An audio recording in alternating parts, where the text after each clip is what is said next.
Այս ընտրությունների ֆավորիտը համարվող 4 ուժերի առաջնորդներն այսօր քվեարկեցին միմյանցից մոտ կես ժամվա տարբերությամբ, մինչև օրվա առաջին կեսը։ Նախ ընտրատեղամաս եկավ Նիկոլ Փաշինյանը, միայնակ քաղաքացիական պայմանագրի խորհրդանշան Հայաստանի նարնջագույն քարտեզը կրծքին, թեև կենտրոնական ընտրական հանձնաժողովը 3 էր հորդորել ուշադիր լինել հագուստի հարցում, որպեսզի այն որևէ կերպ չասոցացվի ընտրությունների մասնակից քաղաքական ուժերի հետ։ Ժողովուրդը ընտրություն կատարելիս պետք է առաջնորդվի պետությանը, անկախությանը,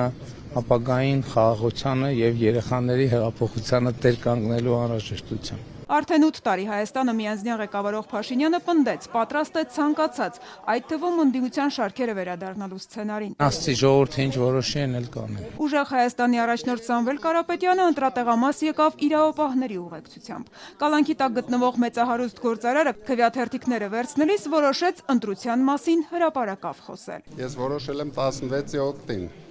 Մի հատ ձայն ունենան, գոնե ինձնից։ Իսկ եթե այն դիմությունը չհաղթի, ինչ ծրագրեր ունեն հարցին, Կարապետյանն արձագանքեց, պատրաստ են ընդունել ժողովրդի ցանկացած որոշում։ Հայ ժողովուրդը ինչպես կորոշի, այդպես էլ կորոշի։ Եթե Նիկոլ Փաշինյանը ընտրվի, դուք կհամակերպեք ընտրությունների արդյունքների հետ։ Այսինքն, եթե Նիկոլ Փաշինյանը ընտրվի, չնայած դրա հնարավորությունը ձգտում է 0-ի,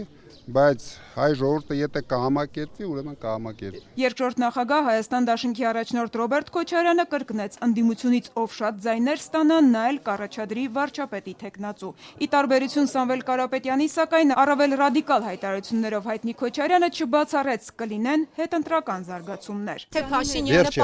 պարտվի այնուամենայնիվ հեշտ կթողնի իշխանությունը եւ կգնա, ինչպես ինքն է ասում, եթե ժողովուրդը որոշի, ես կհեռանամ, թե տարբեր սցենարների Եթե չգնա, շատ վատ ավարտելու է, շատ վատ։ Ով ինչ ուզում անի, ամենակարևոր ես մի բան գիտեմ, Աստված պետք է կամանա, Աստծո կամոք։ Ընտրություններում սեփական հաղթանակը կանխատեսելուն զուգահեռ 4-ն էլ խոսեցին Հայաստանի արտաքին քաղաքական ընտրությունից։ Փաշինյանը պնդեց, թե քվեարկությունից հետո կմեկնի ավանդական դաշնակից երկրներ՝ Մոսկվա, Բրյուսել, Վաշինգտոն եւ ոչ միայն։ Նաև հնարավորություն կունենամ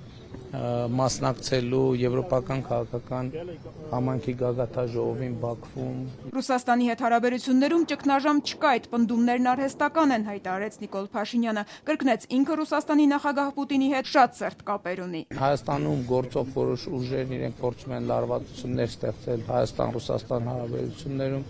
Այդ լարվածությունները չեն ստեղծվում այն պարզ պատճառով, որ Ռուսաստանի Դաշնության նախագահի հետ մենք ունենք շատ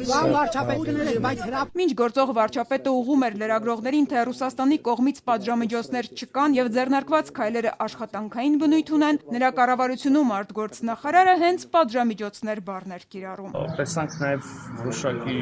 ողջման փորձեր, տեսանք տնտեսական սանկցիաներ, ծառայությունների, մտքերի, բանջարեղենների, ջերմուկի արտեր, որը որ ասենք ուզես թե չուզես որոշակիորեն մտքիդ մեջ կապում ես ընտրությունների։ Թե Փաշինյանը, թե Միրզոյանը միաժամանակ վստահեցնում էին, ընտրություններից հետո կարող են այս հարցերը հեշտությամբ լուծել։ Հայաստանին Եվրասիական տնտեսական միությունից դուրս թողնելու տարբերակ չկա։ Եվրասիական տնտեսական միությունում բոլոր որոշումները կայացվում են կոնսենսուսով եւ Հայաստանի Հանրապետությունը հետեւաբար ունի նաեւ վետոյի իրավունք։ Իսկ կա ընթացակարգ հապկում սառեցնելու անդամակցությունը։ Չկա ընթացակարգ։ Բայց ինքը համարեց, որ ինքը կարող է սառեցնել։ Արել է։ Հիմա պատկերացրեք հետևյալը։ Ռուսաստանի Դաշնությունը սառեցնում է բոլոր հարաբերությունները Հայաստանի հետ։ Տնտեսական կապերը սառեցնում է Հայաստանի հետ։ Իսկ հիմքերա պետք, Վաշինգտոնին հիմքերա պետք անել այն, ինչ անում է, որտեղ ուզում է։ Երկրորդ նախագահ Ռոբերտ Քոչարյանը թերահավատ էր նաև Բրյուսելից հնչող հայտարարությունների հարցում, թե Հայաստանին աջակցելու համար ֆինանսական օգնություն ու արտոնյալ պայմաններ կտան։ Հեքիաթներ են, ասաց Քոչարյանը, կրկին զուգահեռներ տանելով Հայաստանի գործող իշխանությունների եւ Ուկրաինայի միջև, որի դեմ ռուսական պատերազմը շարունակվում է արդեն 4 տարուց ավելի։ Ամեն մի պետություն իր շուկան այնպես է պաշտպանելու, որ դժվար է պատկերացնել։ Հեքիաթներ են, հերթական անգամ մեր ժողովրդին խաբելու։ Ռուսաստանաբնակ Սամվել Կարապետյանը հայտարարեց, ընտրության դեպքում փորձելու է բալանսավորված քաղաքականություն վարել ուժային բոլոր կենտրոնների հետ։ Ընդունեց Ռուսաստանը պատժամիջոցները կիրառում, որոնց սակայն ինքը համաձայն չէ։ Ցանկացած քայլ, ցանկացած երկրի կողմից եթե արվում է ու տուժվում է հայ ժողովուրդը, ես չեմ կարող դա ընդունել։ Կարծիք կա, որ Ռուսաստանը ոնց որ հատուկ անում է, որ Փաշինյանին օգնի, այսինքն վատ տրամադրություններ գեներացնի ընդդեմ Ռուսաստանի, դրա միջոցով ընդդեմ ձեզ, եւ մարդիկ էլի տենց բորբոքված գնան Փաշինյանին ընտրեն, որ ասեն, որ ռուսի տակից դուրս գանք վերջապես, տեսեք ինչ էր անում այդ դեպքում։ Դուք ունեք նման տպավորություն։ Ինձ թվում է ռուսները ունեն իրենց շահերը եւ հետեւողական